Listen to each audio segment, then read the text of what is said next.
तो हाँ फ्रेंड, नमस्कार। आप नीता चैनल पर एक गीत सुनाने जा रहे हूँ, दूल्हा वाला। आप ज़्यादा से ज़्यादा आशीर्वाद देना और शेयर करना, कमेंट करना, लाइक करना।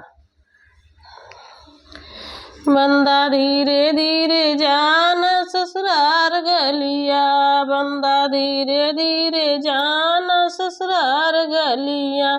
तोरा मऊरा संवरही की वही सखिया, बंदा धीरे धीरे जाना ससुराल गलिया।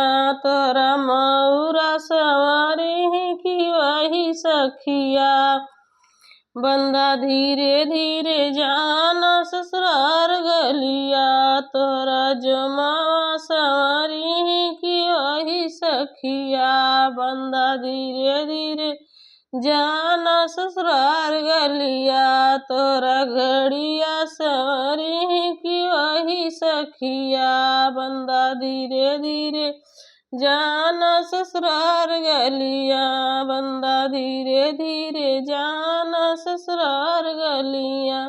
तोहरा जमावा संवरही की वही सखिया, बंदा धीरे धीरे जाना ससुराल गलिया।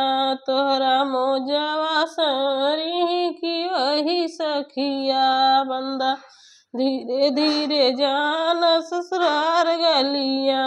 तोहरा मोजावा संवरही की वही सखिया, बंदा धीरे धीरे जाना ससुराल गलिया।